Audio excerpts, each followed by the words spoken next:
Good morning सारे विद्यार्थियों। तो आज का हमारा टॉपिक है सब्जेक्ट तो आपको मालूम है, लेकिन विद्यालय एवं समाज, और आज का हमारा टॉपिक है समता एवं समानता।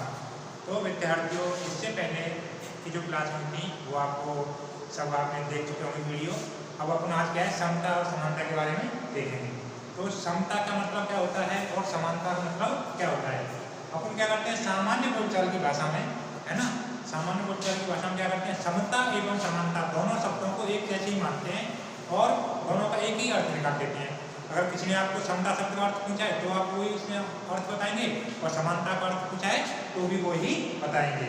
तो क्या है, अपन सबसे पहले समता और समानता इन दोनों शब्दों में क्या अंतर है इस बात को देखते हैं। फिर उसके बाद में क्या है समता एवं समानता के बारे में और विस्तार से जानकारी करेंगे, है ना। तो अपने पास क्या है दो शब्द हैं, समता, है ना, और दूसरा क्या है समानता। तो समता का मतलब क्या होता है, समता का मतलब होता है आपका सभी के लिए क्या होता है एक जैसी परिस्थितियां उपलब्ध करवाना, है ना। क्या होता है सबको एक जैसी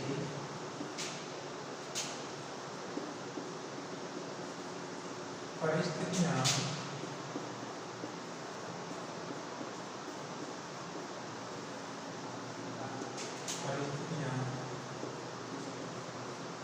उपलब्ध होना, है ना। और समानता का मतलब होता है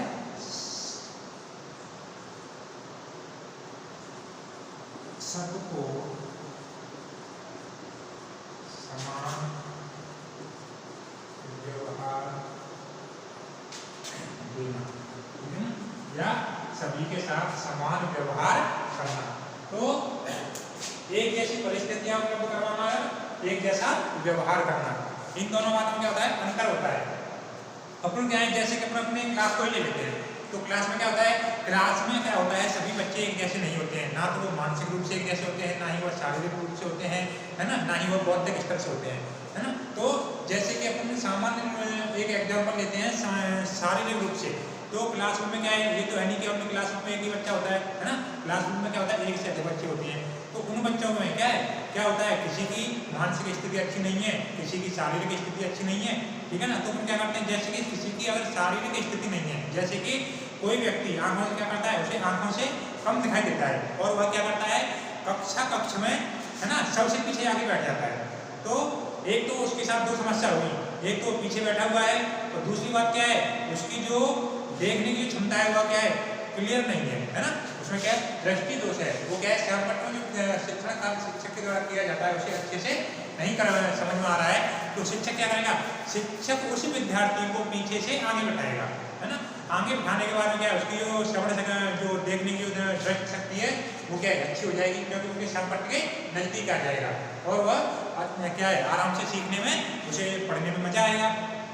तो इसी प्रकार से उसने क्या करते टीचर ने वहाँ पे उस मतलब जो शारीरिक रूप से अन्य बालकों से पिछड़ा हुआ था उसे क्या है अन्य व्यक्तियों के समूह अन्य बालकों के साथ बैठा करके आगे, है ना, सभी को एक जैसा बना दिया। अब वो क्या करेगा श्यामपट्ट में कोई भी शिक्षण कार्य करेगा तो सभी के लिए वह समान रूप से क्या हुआ समान रूप से सीखने के योग्य होगा। और समानता का मतलब होता है सभी के साथ समान व्यवहार करना, है ना।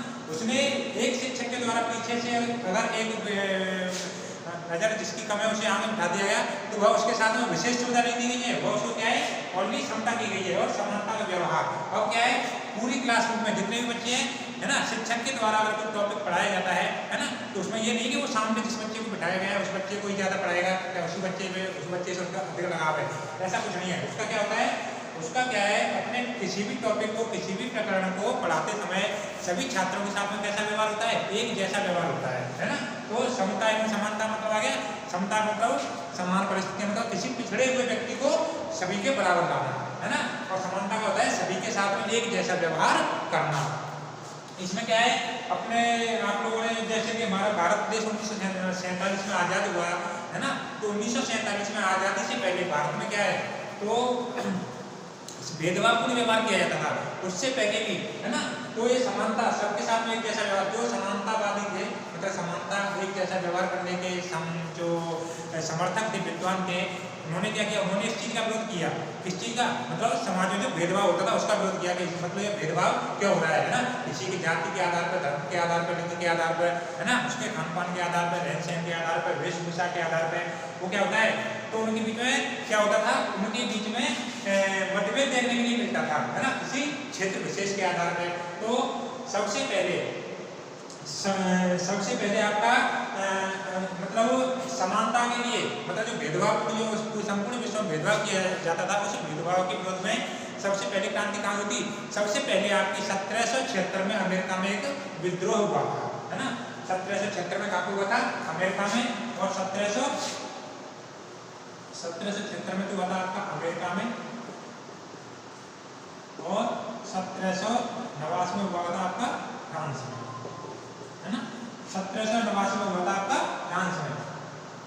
तो क्या है, अमेरिका की क्रांति और फ्रांस की क्रांति से पहले, मतलब 1776 और 1789 से पहले क्या होता था, इन दोनों से पहले क्या है, भेदभावपूर्ण व्यवहार ही किया जाता था। मतलब समानता के बारे में कोई बात नहीं थी और भेदभाव किया जाता था। उसे क्या है, भेदभाव को सभी व्यक्ति सही समझते थे। वो बोलते थे ठीक है, हमारे जान जैसे कोई निम्न वर्ग का है तो उसे क्या है, उसके साथ निम्न वर्ग जैसा व्यवहार किया जाता था, तो वो उसे गलत नहीं मानता था, है ना। उच्च वर्ग है तो उच्च वर्ग जैसे ही रहता था। लेकिन धीरे धीरे, है ना, अमेरिका में फ्रांस में क्रांति हुई।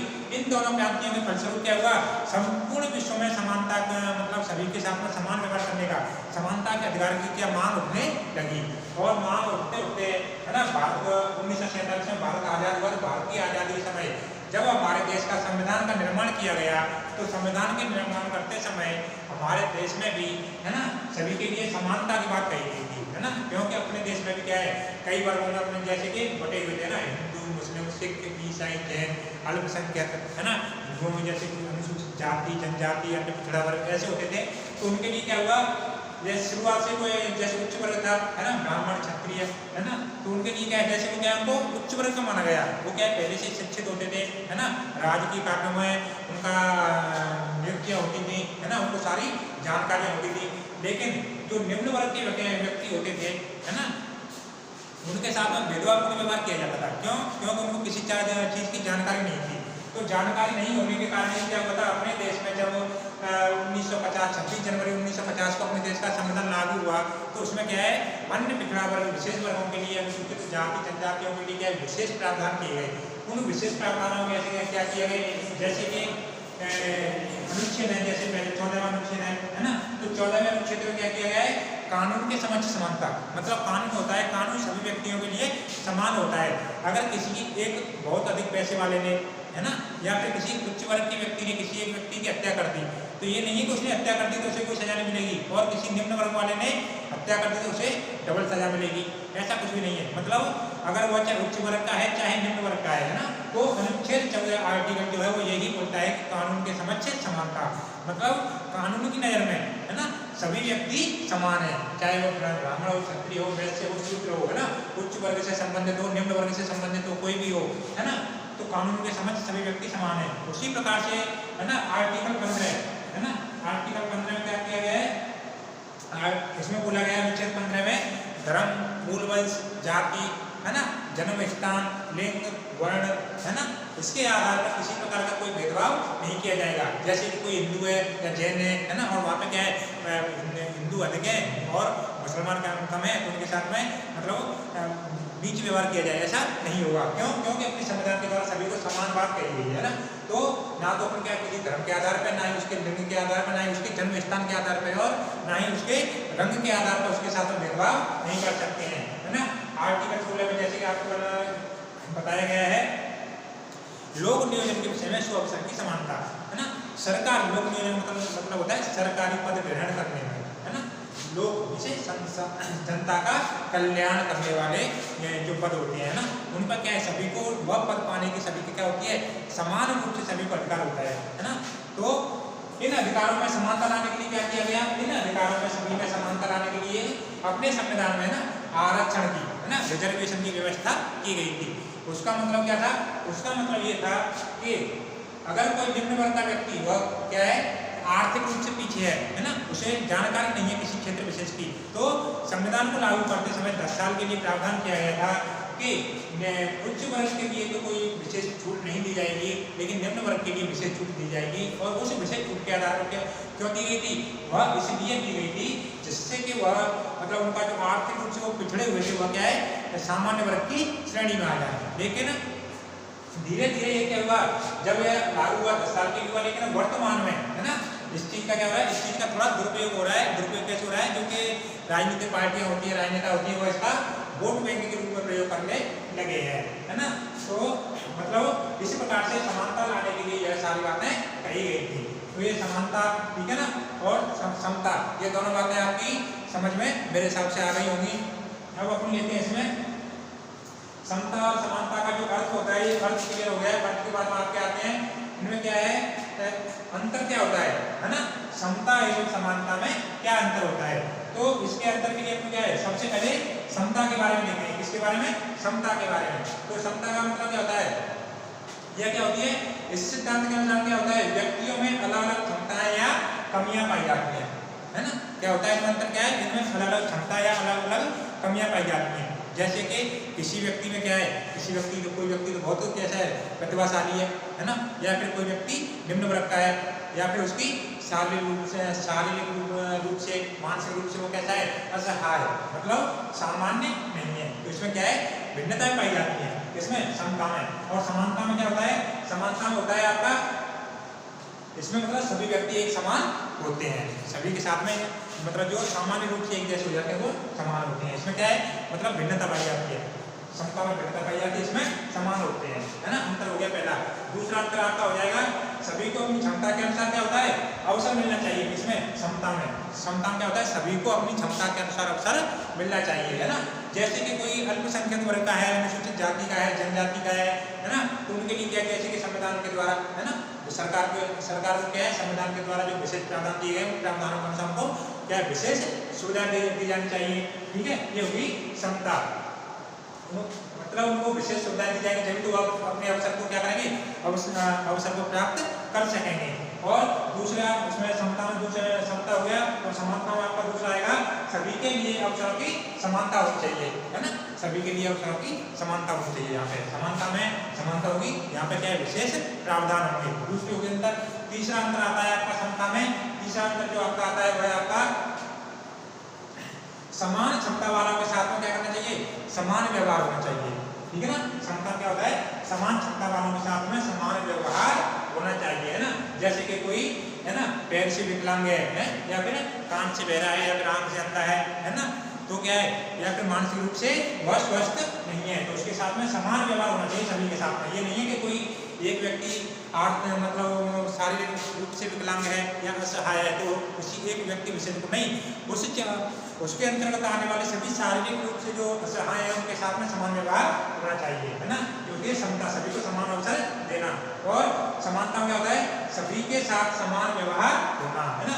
उनके साथ में क्या है, मतलब समता में तो कोई विशेष वर्ग के आ जाएंगे, और समानता में सब मतलब सभी वर्गों के आ जाएंगे। तो ये इसमें भेद हो गया है ना, समता एवं समानता में अंतर। अब क्या करते हैं अपन, समता एवं समानता में जो होती है वो विभिन्न जातियों में समता एवं समानता, मतलब भिन्न जातियों में, जाति होती है अपने, जैसे अपना भारतीय समाज है, भारत में क्या भिन्न भिन्न जाति है ना, हिंदू रहते हैं, मुस्लिम रहते हैं, सिख रहते हैं, ईसाई रहते हैं, है ना, वैष्णव रहते हैं। तो इसके अलावा भी जैसे दक्षिण में जाएंगे, है ना, तो अन्य जनजातियां भी रहती हैं, भील, गरासिया, है ना, ऐसे बुशमैन वगैरह जो कि अपने एशिया से बाहर भी पाई जाती है ना।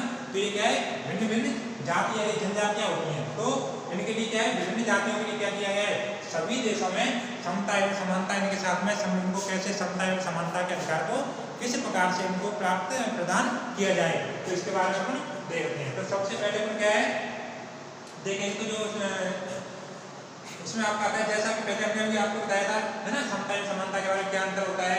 इसमें आपको दूसरी में इसमें होगा, भारतीय समाज की स्थापना किस पर आधारित है, जाति पर आधारित है। अपना जो भारतीय समाज है वो किस पर आधारित है, जाति पर। जाति का मतलब होता है, जैसे कि किसी ने ब्राह्मण के यहाँ पे जन्म ले लिया, किसी ने क्षत्रिय के यहाँ पे जन्म ले लिया, है ना, किसी ने शूद्र के यहाँ पे, किसी ने वैश्य के यहाँ पर, तो वो उसी जाति विशेष का हो जाता है, चाहे उसका कार्य निम्न जाति का हो, है ना, ब्राह्मण वर्ग का है ना, और वह क्या है, निम्न जाति का कार्य करता है, जैसे कि मद्यपान करना है, या फिर मतलब जो वैदिक साहित्य होते हैं, वैदिक पाठ पूजा होती है, धार्मिक कार्य नहीं करना, तो वो क्या है, उसी जाति का मतलब ब्राह्मण ही गिना जाएगा। तो ये क्या है, गलत है, क्योंकि इससे पहले जो जाति व्यवस्था होती थी, जो वर्ण व्यवस्था होती थी, वो कर्म के आधार पर होती थी, है ना। और वर्तमान में जो जाति व्यवस्था है वह जन्म के आधार पर है। तो हमें इसका मतलब धीरे धीरे कर्म के साथ साथ क्या बन गई, कर्म के साथ साथ में यह जन्म के साथ जुड़ गई। पहले कोई व्यक्ति जैसे कि धार्मिक कार्य करता था वही ब्राह्मण कहलाता था, है ना, चाहे उसने जन्म कहीं भी लिया हो। और वर्तमान में ब्राह्मण के यहाँ पर जन्म लेने वाला व्यक्ति ही ब्राह्मण कहलाएगा। तो यह क्या मतलब कर्म की व्यवस्था जन्म से जुड़ गई। सभी लोगों को कुछ विशेष जातियों में विभाजित किया गया है जो कि सामान्यतः कर्म आधारित थी, परंतु बाद में वंशानुगत हो गई थी। भारत में जाति व्यवस्था बहुत ही संकीर्ण रही है, फिर भी संविधान की दृष्टि में सभी जातियां कैसी हैं, समान है। मतलब कैसी सोच रही है, भारत में संकीर्ण सोच रही है, लेकिन किसके द्वारा, संविधान के द्वारा। जो भारत के संविधान का निर्माण हुआ था उस संविधान के द्वारा क्या किया गया, सभी को समान अवसर दिए गए, समता का उसमें एक समता शब्द का प्रयोग किया गया, उस समता शब्द के द्वारा सभी के साथ में समानता के अवसर दिए गए। मतलब सभी के लिए क्या समान रूप से मूल अधिकारों की व्यवस्था की गई।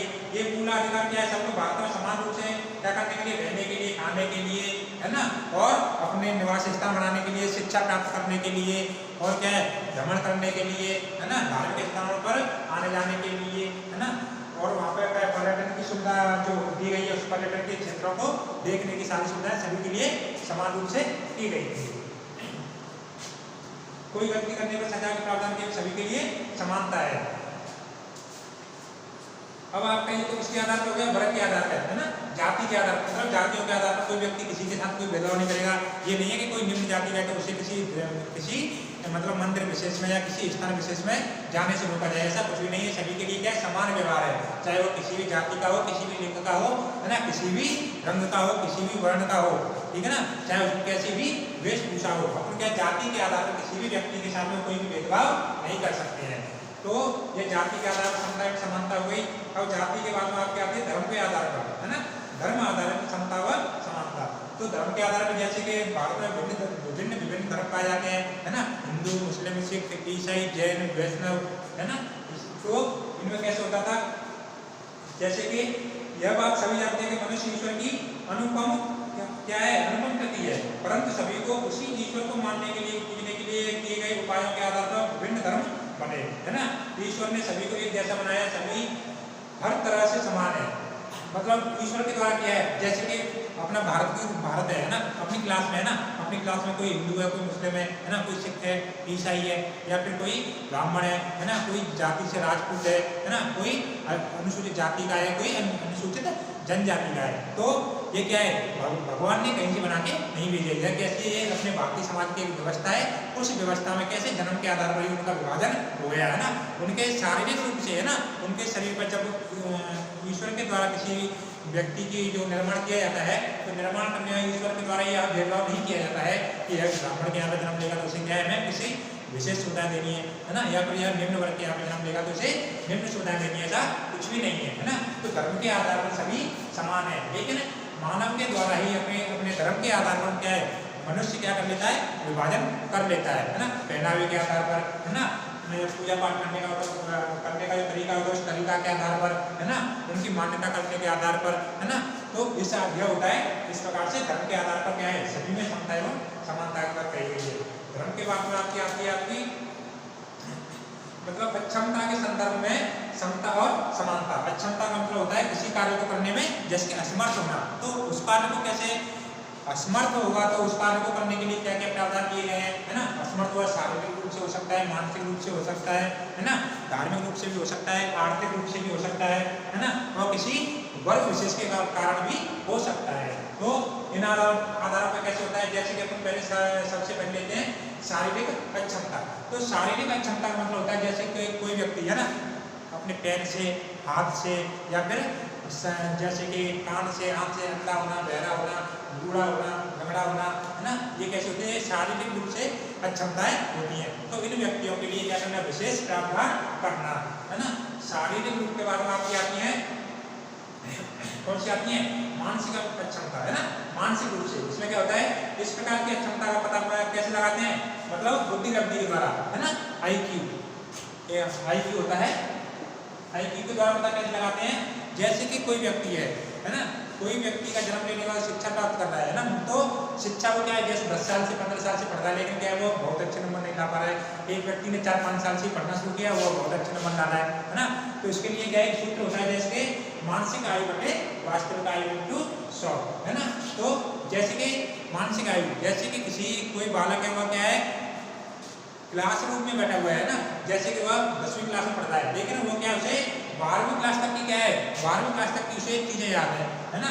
तो जैसे कि उसकी मानसिक आयु हो जाएगी 12, है ना, लेकिन उसकी जो जन्म दिनांक है ना, वास्तविक रूप से जो उसकी आयु कितनी है, वो 10 साल का ही है। तो उसकी क्या है, मतलब अब हम उसका मानसिक अक्षमता, मानसिक रूप से वो अक्षम है अथवा सक्षम है, कैसे निकालें, तो मतलब मानसिक आयु बटे वास्तविक आयु इंटू 100, है ना। तो इसी क्या हम करेंगे, तो 5 से 6 से काटेंगे 2 बार, ये 5 से 20 बार, है ना, ये 2 से 10 बार, है ना, और तो ये 120, है ना। तो यह कैसा है, मतलब 100 पड़ जाएगा, तो इसकी बुद्धि लब्धि बहुत अच्छी है, ये मानसिक रूप से अक्षम नहीं है। लेकिन किसी की मानसिक क्षमता कम होती है और वास्तविक आयु अधिक होती है, और कैसे होते हैं, मानसिक रूप से अक्षम होते हैं, है ना। तो मानसिक अक्षमता, इसके बाद आती है सामाजिक अक्षमता। सामाजिक अक्षमता मतलब होता है समाज से, है ना। समाज में क्या होता है, जैसे कि अपना परिवार है, कोई परिवार विशेष होता है, वहाँ पे क्या परिवार में कोई गलत कार्य हो जाता है। गलत कार्य का मतलब जैसे कि उसी परिवार के किसी सदस्य के द्वारा क्या है, कोई जैसे कि समाज में जो समाज के जिस कार्य को समाज मान्यता नहीं देता है, उस कार्य को करना, है ना। तो उस कार्य की, एक व्यक्ति के कार्य की सजा किसे, उस परिवार के सभी सदस्यों को मिलती है। तो उस परिवार में जन्म लेने वाले जो व्यक्ति होते हैं, वह व्यक्ति उससे प्रभावित होते हैं। तो यह होती है सामाजिक अक्षमता, है ना। सामाजिक अक्षमता की बात आपकी आती है मनोवैज्ञानिक कारण, है ना। मनोवैज्ञानिक कारण भी होते हैं उनमें, जैसे सबके अतिरिक्त कुछ अन्य मनोवैज्ञानिक कारण भी होते हैं, जिनके कारण बच्चे पूरी तरह से सामान्य रूप से पढ़ नहीं पाते, है ना। जैसे क्या होता है, ध्यान केंद्रित न कर पाना। अपनी क्लास में जो होती है, क्लास में बच्चे कई बोलते हैं, सर मैं इतना पढ़ता हूँ लेकिन मेरे को याद नहीं होता है ना।